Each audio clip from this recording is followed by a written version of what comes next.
Olá, diretamente de Dois Córregos, interior de São Paulo. Seja bem-vindo, bem-vinda. E, gente do céu, prepare seu coração para as coisas que eu vou contar. Olha, esse e-mail que tá vindo aqui, prepara, senta, abre bem seus ouvidos. Se tá ouvindo no foninho, encaixa bem o foninho e presta atenção, porque é uma história surreal, surreal. Eu nunca vi uma história dessa em 3 anos em 5 anos de canal. Eu nunca vi uma história dessa. Eu nem vou falar detalhes da história porque eu não quero dar spoiler. Acompanha aí do começo ao fim, é surreal. Roda a vinheta.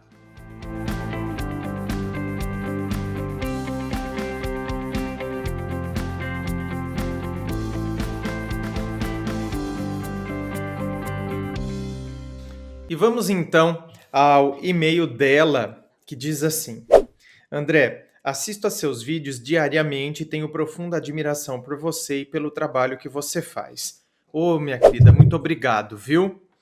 Frederico, batendo no microfone. Mas olha, eu vou falar pra você, hein? Hoje ele tá atacadíssimo. Vem falar oi. Ai, que delícia. Ai, que gostoso. Fala oi, gente. Tudo bem? Acabei de comer uma banana. Hum, comi uma banana. Eu não sei se eu tenho um cachorro, se eu tenho um macaco. Vai. Fica sossegado. Ai, que delícia. A minha história é longa, inusitada e complexa. Tentarei resumir, mas até o limite de não provocar mal-entendidos. Peço que não revele meu nome, jamais, minha querida. Tenho 45 anos e casei-me aos 16 anos com meu primeiro namorado, com quem estou até hoje, e tenho 2 filhas. Sempre fui romântica e sonhadora, e vivi muito bem com meu marido durante 14 anos, exceto por algumas diferenças sexuais.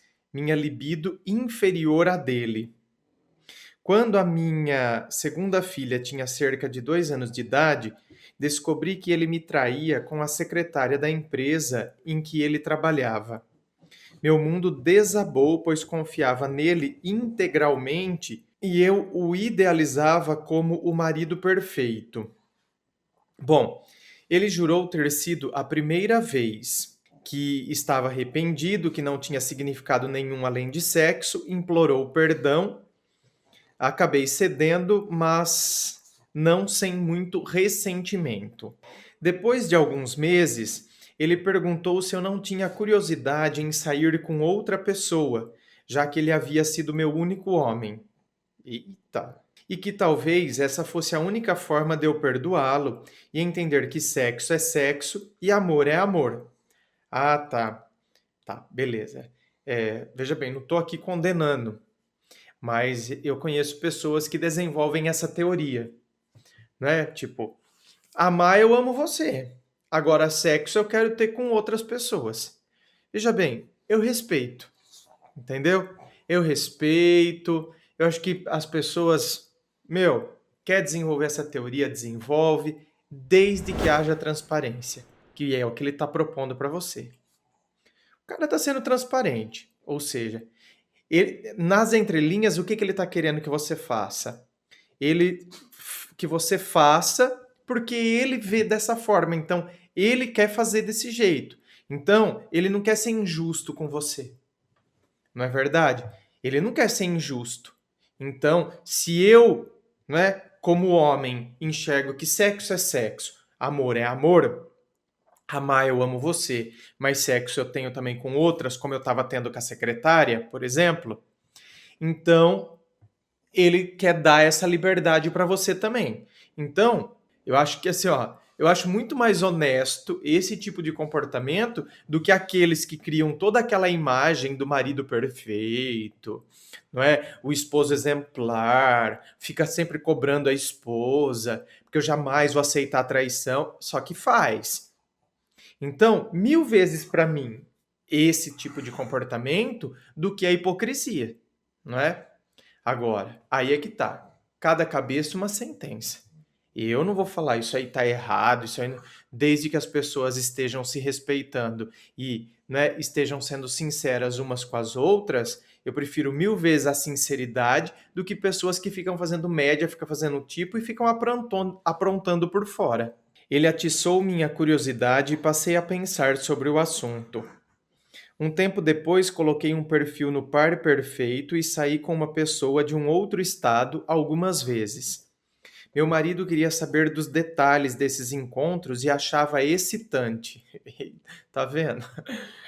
Cada cabeça uma sentença mesmo. Em nossas conversas, ele contou que na adolescência teve uma relação homossexual com um colega e que a ideia o excitava. Descobri que ele é bissexual. A ideia me trazia um misto de excitação e repulsa. Nossa vida sexual ficou mais apimentada. O caso que eu tinha acabou depois de 1 ano, mas minha busca não. Meu marido incentivava que eu conhecesse outras pessoas.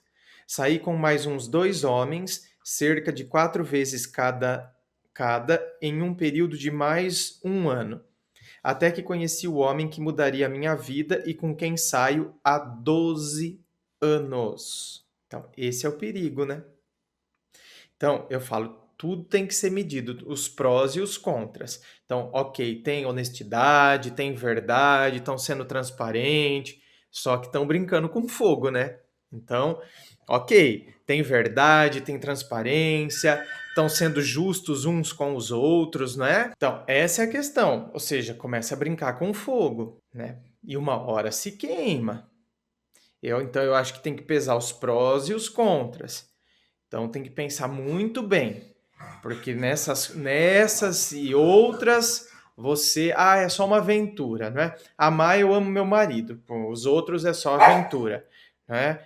E aí acaba que a aventura eu posso me estrupiar nessa aventura, entendeu? Fiquei impressionada com ele no primeiro encontro. Recém-divorciado, muito bem-sucedido profissionalmente, seguro de si, dominador na cama, ousado, um perfil oposto ao do meu marido. Logo perguntou se meu marido sabia e confessou a atração que sentia por esse tipo de triângulo. Eita! Aí vai juntando fogo com fogo. Nos primeiros meses saíamos uma vez por semana, até que as diferenças de personalidades foram aparecendo e esfriando a relação. Sou carinhosa, intensa, extrovertida com sentimentos, carente, romântica e me apaixonei de cara. Olha lá. Ele é pragmático, formal, nada romântico ou carinhoso, introvertido com sentimentos, frio e assumidamente não monogâmico. E não se apaixonou, claro. Durante os primeiros 7 anos da nossa relação, os encontros foram diminuindo e ficando esporádicos. Aconteciam uma vez a cada 2 meses, em média. Chegamos nesse meio tempo a romper 2 vezes. A primeira ficamos separados por 6 meses, a segunda por 1 ano. Mas sempre reatávamos e mantínhamos contato virtual quando não havia os encontros pessoais. Nos desentendíamos, entre outras razões, porque ele queria que eu abandonasse a camisinha e eu não aceitava. Não aceite. Não aceite. Gente, se tem uma coisa que eu sou muito categórico, sabe? Eu não sou muito categórico do tipo, não, você tem que terminar, você tem que. Agora, isso para mim é uma questão de saúde pública. Não aceite esse negócio. O cara é assumidamente não monogâmico, ele gosta de aventuras, entendeu? Ele é um cara que se envolve com muitas outras mulheres. Então, deixa eu te falar um negócio. Nem por isso. Eu acredito que todo relacionamento é prudente fazer o uso da camisinha. Sempre. Não importa quanto tempo estejam juntos. Porque me parece que, infelizmente, é assim, né? Aí faz 2 meses que estamos juntos, agora eu já tenho confiança. E eu não sou adepto dessas coisas, nem dessas coisas não. Para mim, camisinha é regra, entendeu? Ad eternum, por todo sempre. É com camisinha. Ponto final. Quando começa com essas graças de, tem que fazer 100, tem que fazer 100, ó, é melhor ficar sem a pessoa do que fazer sem camisinha. Nossa, André, tô sendo extremamente sincero aqui. É preferível ficar sem a pessoa do que fazer sem camisinha. As brigas também aconteciam porque eu desejava maior contato entre os encontros e mais atenção da parte dele. A impressão que eu tinha é que entre os encontros, se eu não ligasse ou mandasse mensagem, ele também não faria. E não vai fazer mesmo, minha querida, porque para ele é aquele momento só. Só. Não tem por que vocês manterem contato fora aquele momento, fora o momento em que vocês vão para a cama. Entendeu? Para ele não faz sentido. Para ele só faz sentido aquele momento ali, enquanto vocês estão na cama. Fora da cama, vocês não têm mais nada. Ele não tem vínculo nenhum com você. Ao ser cobrado, ele dizia que era o jeito dele, que ele nunca foi de ficar mandando mensagem direto. Enquanto isso, meu marido acompanhava a nossa história e se excitava com ela. Era como um combustível para ele. Ele relatava não ter ciúmes de sexo. Só tinha medo de eu me apaixonar e largá-lo. Eu já estava apaixonada, mas ele não sabia. O meu amante seguia a vida dele, comigo e com outras, até que arrumou uma namorada bem no seu perfil. Ah, tá. Ou seja, uma namorada bem do perfil dele. Dócil, introvertida, pouco cobrava. Eu morria de ciúmes, mas nada podia fazer ou cobrar. No começo de 2010, depois de 6 anos de namoro, ele se casou com essa moça. Casou? Olha, quando você acha que a coisa já tá enrolada, enrola mais. Meu Deus do céu, mas isso aqui, gente, vamos, ai, colega, vamos fazer um tricô, porque ó, isso aqui tá um negócio de, não tá aqueles negócios de casos de família, mas muito bem escrito o e-mail. Nossa, dá gosto de ler um e-mail tão bem escrito assim. Ele se casou com essa moça, segundo ele, por pressão. E meses depois ela teve um filho dele. Eita porra, eu tô falando. A coisa parece que onde já tem um rolo, a coisa fica pior. Não que filho seja coisa ruim, mas filho é sempre uma bênção. Mas, coitadinho, em meio a tantas essas questões, para mim, que são questões não resolvidas, né? A pessoa vive uma confusão emocional. E aí, em meio a essa confusão, é que vem o filho. Então, não, que você não tenha interpretado mal a minha expressão. Pode piorar. O filho é sempre uma bênção. Só que em meio a essa confusão, coitadinho da criança, né? 6 meses depois de casado, ele me contou que há mais de um ano estava tendo um caso com a secretária do trabalho, que ela havia engravidado e, ao ser comunicada que ele não trocaria a mulher por ela, ela contou tudo para a esposa dele. Meu Deus, engravidou a secretária. Por aí você vê que todas que ele sai, ele não quer camisinha. Todas. Todas que ele sai. Gente, isso para mim é mais claro que o sol. Quando a pessoa vem com historinha com a gente, então, mas tem que não é para usar camisinha, não quero camisinha, veio com essa historinha com a gente, essa historinha vai com todas as outras pessoas também. Então, da mesma forma que vai fazer sem camisinha com a gente, vai fazer com todas as outras pessoas. Então, não é? Quando a secretária viu que ele não ia trocar a mulher por ela contou tudo para a esposa. Isso mesmo, ele saía ao mesmo tempo comigo e com essa mulher, já estando recém-casado, com a outra. Quando eu soube, fiquei arrasada. Com a mulher dele, eu já estava acostumada, mas não estava preparada para uma terceira pessoa na vida dele. Nossa, aí é que tá. Quer dizer, com a mulher não tem problema. Agora, com outra, aí eu me sinto, quer dizer, ele tem amante da amante. Meu Deus do céu. Aff, Maria, que rolo. Ele assumiu esse filho extraconjugal, mas terminou com ela. Conseguiu o perdão da esposa e o meu. Depois disso, eu vi que se eu não abandonasse a camisinha, ele sempre procuraria outra lá fora, pois ele simplesmente odiava usá-la. Ih! Olha lá. Aí eu quero ceder então, não é?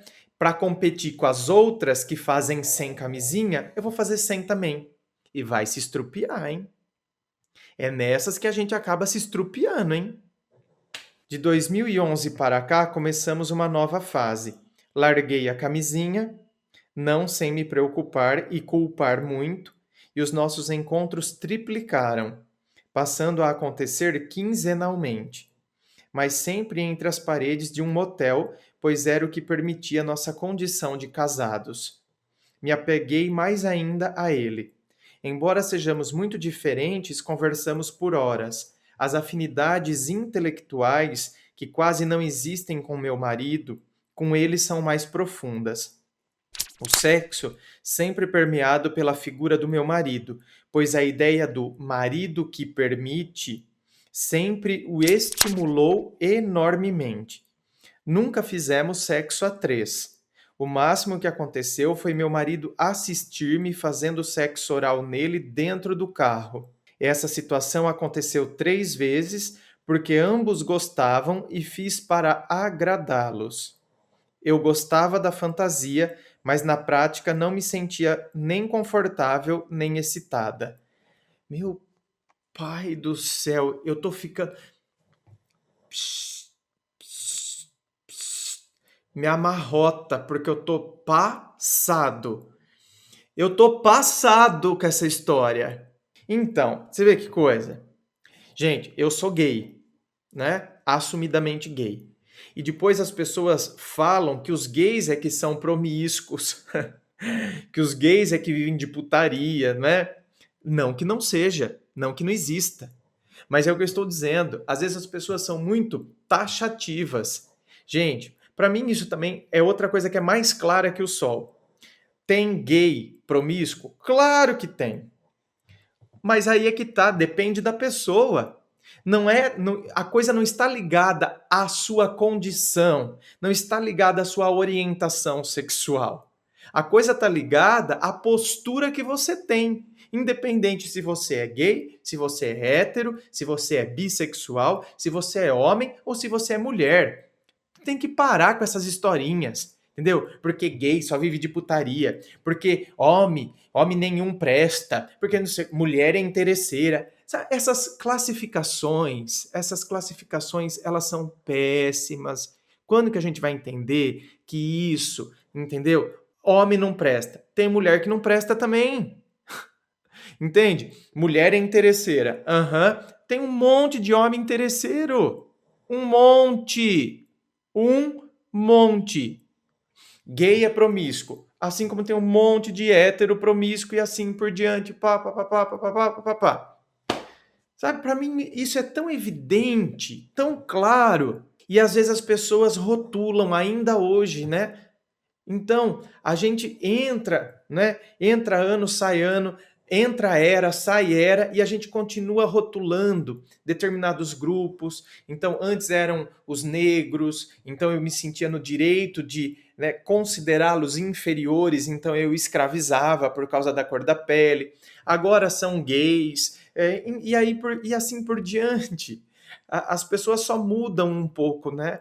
O grupo que agora se decide rotular e cair em cima. Então, a gente precisa tomar muito cuidado em relação a isso. Aliás, depois isso acaba comprometendo, inclusive, o nosso amor próprio. Né? Isso acaba comprometendo a nossa autoestima, a maneira como a gente se vê. Quantas e quantas pessoas, por exemplo, acabam sendo reduzidas por causa disso, por causa das opiniões, por causa dos rótulos, por causa do que a sociedade impõe. E aí acabam se afastando do quê? Do seu amor próprio. Você acaba se afastando do seu amor próprio, você vai deixando o seu amor próprio de lado, você vai se sujeitando àquilo que as pessoas estão dizendo, você se conforma aos padrões que são impostos e você perde-se de você mesmo. Você se perde de você. Então, lembrando a você também, já que eu mostrei, que o meu novo livro, Teu Amor Próprio Te Salvou, é vendido somente através do meu site, www.andremassolini.com.br. Aliás, o meu primeiro livro também está sendo vendido através do meu site. Você pode comprar ele, pode comprar o novo, pode comprar os dois juntos através do combo e aí ter desconto. E justamente porque eles são comprados no meu site, você recebe ele aí na sua casa com dedicatória, com autógrafo, e o frete é grátis para todo o Brasil, tá bom? Bom, vamos ver onde essa história vai parar, né? O problema é que quanto mais apegada eu fico, mais ele parece distante. O ano de 2015 foi marcado por discussões intermináveis. Eu cobrando mais encontros, mais carinho, mais atenção, tentando consertar a relação e ele se esquivando. Mas, minha querida, o que você queria consertar? Você não entendeu que para ele você é só sexo? Desculpa falar desse jeito, mas tem que entender. Cobrando mais atenção, mais carinho, mas você tem que entender que para ele você é só sexo. Ai, André, mas quando ele tá comigo, a gente se identifica, a gente, sabe, a gente tem altos papos, a gente não sei o quê, ele é carinhoso quando tá... Até os limites da cama. Sabe que hoje eu tava almoçando e aí eu tinha visto uma história, não, né, nunca vi uma história desse jeito, mas uma história desse tipo, de amizade colorida e que a pessoa depois então cria uma expectativa sobre a outra. E aí, enquanto eu almoçava, eu estava refletindo. E aí eu fiz uma comparação comigo mesmo, enquanto eu almoçava. Eu pensei o seguinte, olha, sabe quando as pessoas vêm e falam assim, ah, então, mas olha, ele lá naquele momento da cama, ele é tão atencioso, não sei o quê. Aí eu pensei o seguinte, por exemplo, eu amo coxinha. Olha o que eu pensei, a hora que eu tava almoçando. Eu amo coxinha, entendeu? Amo. Então, sei lá, é que eu não como, né? Até porque eu não posso ficar comendo muita fritura por causa da minha gastrite. Mas assim, eu amo coxinha. Ai, que delícia. Mas eu não troco coxinha, por mais que eu ame coxinha e por mais que eu vou saborear aquele momento quando eu vou comer coxinha, então, mas eu vou estar sempre com quem? Eu vou estar sempre com arroz e feijão. Entendeu? Eu não vou viver sem arroz e feijão. Até porque eu tenho pressão baixa, então às vezes e eu tenho que ter coisa que sustenta mesmo. Eu sou desses assim, pedreiro mesmo, entendeu? Eu tenho que bater um pratão e sou magro, né? Então eu tenho que bater um pratão de arroz, feijão, bifão, ovo, mano. Sacou, velho? Eu sou pedreirão. Então quer dizer, cara, eu não vou abandonar o arroz e feijão. Não vou. Por mais que eu ame coxinha. A coxinha não vai me satisfazer. Entende? Eu vou querer arroz e feijão. Mas enquanto eu puder sentar para comer coxinha, a coxinha vai ser só um lanchinho. Não vai ser a minha refeição principal. Tá entendendo? O que eu tô querendo dizer? Minha querida, você para ele é só coxinha. Você nunca vai ser a refeição principal. Você nunca vai ser o arroz e feijão dele. Entende? Por mais que ele ame coxinha. Por mais que ele goste de, naqueles momentos, estar com você. Ponto. Só. Naquele momento. Depois acabou. Cara, depois eu volto pro meu arroz e feijão. Pronto. Entendeu? O dia que a gente entende isso, a nossa vida começa a mudar. A nossa postura começa a ser outra. Porque aí a gente faz o seguinte, a gente começa a resgatar isso aqui. A gente começa a resgatar o amor próprio que ficou perdido em algum momento.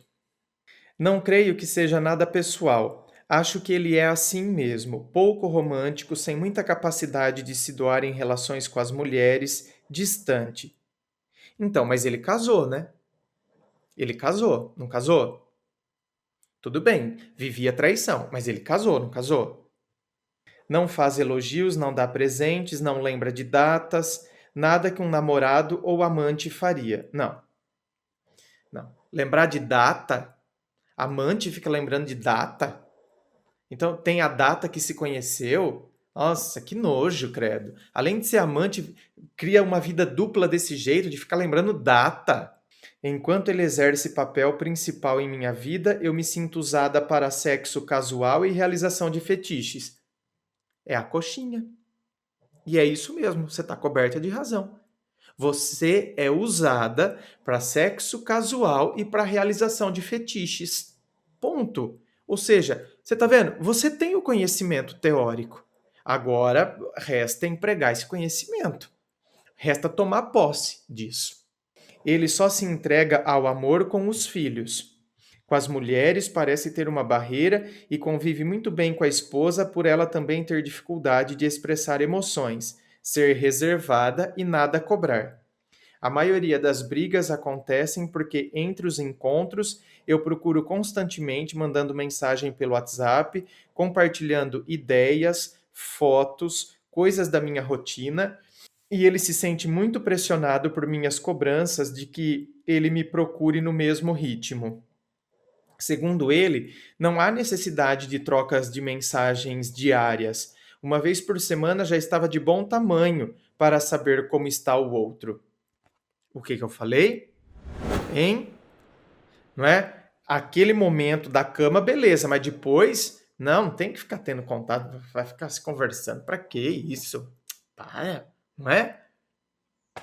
Eu digo para ele que acho isso um absurdo, que isso faz com que eu me sinta usada, que eu sinto saudades, que eu até concordo que mensagens diárias talvez fossem exagero, mas trocar uma mensagem formal uma vez por semana, como ele acha suficiente, seria demais para mim. Parei de dar presentes a ele nas datas como aniversários, já que ele não retribuía e até esquecia dessas datas, muitas vezes. Sempre que eu me queixava, ele dizia que era o jeito dele e que ia se corrigir, porém continuava agindo da mesma forma. De tanto reclamar, nossa relação foi ficando desgastada. Eu aceitava as condições implícitas dele, a falta de carinho e atenção, mas no fundo eu ficava frustrada e insatisfeita, sempre carente e acabava transmitindo essa minha insatisfação por meio de brigas e discussões relacionadas a outros assuntos. Eu criava polêmicas desnecessárias quando conversávamos sobre política, por exemplo. Mesmo sabendo que um assunto era espinhoso, eu não o evitava. No fundo, eu queria a atenção dele de qualquer jeito. Se não fosse por bem, que fosse polemizando. É uma atitude bem infantil, né? É igual a criança que quer chamar a atenção do pai. Então, a criança sabe que determinada atitude vai desagradar o pai. Mas a criança prefere ver o pai, às vezes, gritando com ela, mas pelo menos ele me notou. Sabe alguma coisa do tipo? Então, às vezes a gente tem essas atitudes infantis. Eu vejo isso nos meus alunos, às vezes, né? O aluno, ele quer provocar, ele quer chamar atenção. Tudo levou a um rompimento antes do Natal que pareceu definitivo. Divergimos por opiniões político-ideológicas, ele é de direita e eu de esquerda. Mas por trás disso tudo estava a minha frustração com a relação. Esse desentendimento foi a gota d'água, pois ele já estava exausto. Ele disse que nunca mais voltaria a me ver. Primeiro, eu fiz tudo para fazê-lo mudar de ideia. Implorei, rastejei, me humilhei. Quanto mais eu insistia, mais determinado ele ficava. Quando eu vi que não tinha retorno, passei para a fase do ódio. Fiquei enlouquecida e xinguei-o de tudo que se possa imaginar. Joguei na cara dele cada mágoa que guardei nesses 12 anos de relação.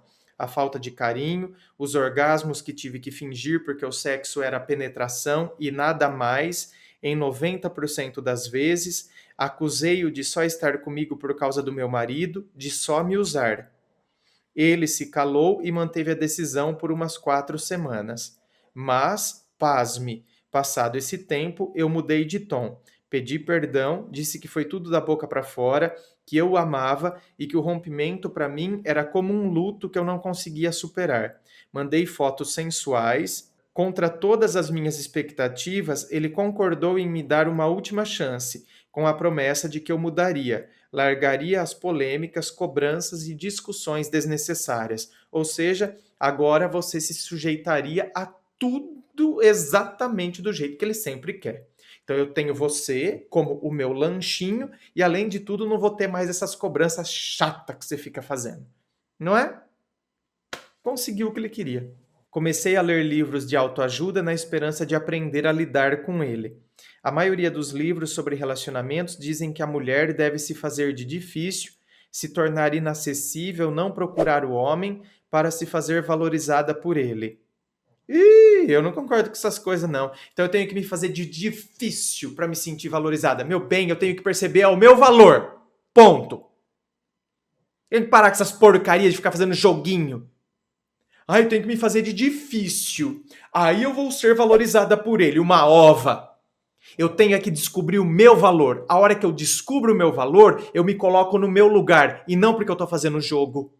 Eu assumo a minha postura, o meu lugar. Porque agora eu recuperei a minha dignidade, o meu amor próprio. E não porque eu tô fazendo joguinho pra ter a outra pessoa. Por isso que eu falo, tem livro que eu vou falar a verdade, não? Ao invés de ajudar, acho que atrapalha, viu? Estou tentando adotar essa postura, me doar menos, até mesmo porque é muito cansativo dar sem receber. Ele sempre recebe minhas queixas como ladainhas intermináveis.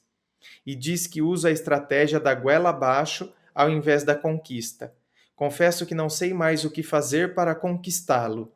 Pensei em ficar menos disponível para ver se isso vai despertar o interesse nele, porque quando eu faço tudo por ele, ele não enxerga nem valoriza. Nossa, minha querida, desculpa, mas você tá cega. Cega, cega, cega. Sou obcecada por ele. Só penso nele, dependo da opinião dele para me validar. Quando rompemos, entrei em depressão profunda. Foi difícil esconder do meu marido esse drama todo, pois ele pensa que é só sexo. Ah, não sei se ele pensa que é só sexo. É muito bobo também seu marido, hein? Ver que você tá em depressão e você vai ficar em depressão por causa de sexo. Sexo você consegue outro. Sei que meu amante não me respeita muito. Não é que ele não te respeita muito. Primeiro, né? Ele sempre foi ele desde o começo. Quem não tá se respeitando é você. Entende? Não é que ele não te respeita, é que você não tá se respeitando. Ou seja, tudo isso que eu tô vivendo não corresponde ao que eu gostaria. Então, eu não tô me respeitando. Por que eu não me respeito? Porque eu me mantenho numa relação, ainda que seja algo que não me acrescente nada. Ou seja, nada disso que eu tô vivendo corresponde a algo que eu quero viver. Então, eu não tô me respeitando. Não é ele. É você que não tá se respeitando, minha querida. E aqui, pelo amor de Deus, não me venha com esses mimimi depois, hein? Ah, André, você tá falando isso porque é uma mulher. Ele que é um salafrário, eu não tô falando isso porque é mulher. Eu tô falando seja homem ou seja mulher. Se fosse um homem que estivesse me mandando esse e-mail, eu ia falar a mesma coisa. Você não tá se respeitando, meu querido.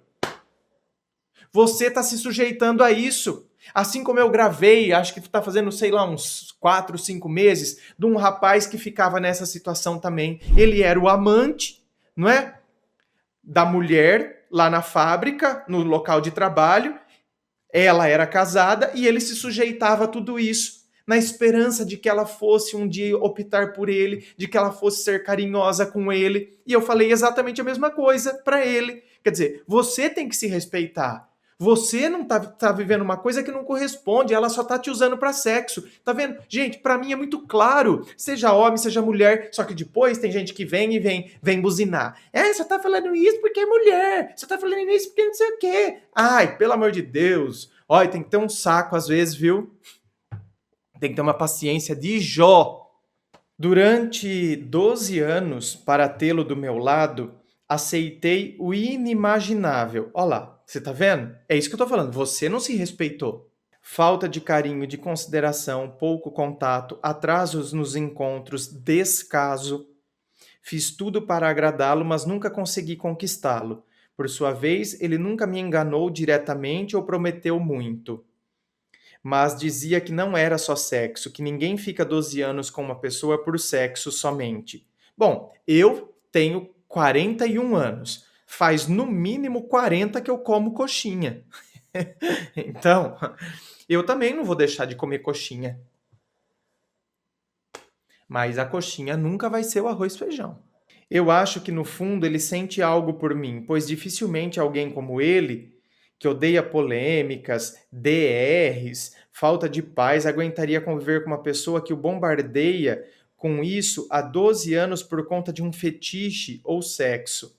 mesmo porque em nossos encontros as conversas predominam. De certa forma, acho que um completa o outro em alguns aspectos.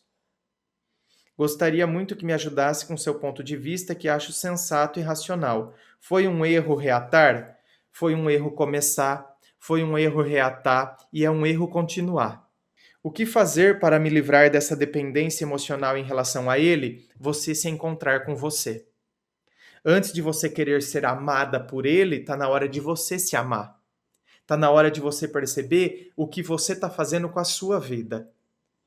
Entendeu? Então, antes de querer que ele me ame, está na hora de eu me amar. E eu vou me sujeitar a isso, é eu aprender a dizer não, porque, em primeiro lugar, eu vou me amar. Não estou pronta para tirá-lo da minha vida. Então, meu bem, então sinto muito, então continue, não é? Se não tá pronta para tirar, vai continuar. E vai continuar sendo a outra, vai continuar sendo coxinha. E sinto muito, vai continuar sendo lanchinho. Faço psicoterapia há 8 meses, mas nem isso está ajudando muito. Como conviver com ele de forma equilibrada, já que sem ele não consigo ficar? Desde já agradeço a sua ajuda, que você possa continuar sendo essa pessoa incrível que você é. Muito obrigado, minha querida, pelas palavras. Você escreve muito bem, ou seja, né? Você escreve muito bem, percebo que você argumenta muito bem, ou seja, não lhe falta inteligência, mas falta inteligência emocional. Tá na hora, ou seja, eu assumi quem eu sou. Opa, e eu vou me sujeitar a esse tipo de coisa. Tudo que eu estou vivendo corresponde a tudo que eu não queria viver na minha vida. Então, opa, quem que está se sujeitando a isso? Sou eu. Então tá na hora eu quebrar com tudo isso. Eu pôr um fim, né, nessa palhaçada toda aí. Não é verdade? O que você achou dessa história? Deixa os comentários aí. Deixa. Inscreva-se. Fico aqui aguardando a sua inscrição. Me acompanhe nas redes sociais, Instagram, Facebook. Coloco muita coisa no Instagram. Me acompanhe lá. Muito obrigado, beijo no coração e, é claro, um forte abraço.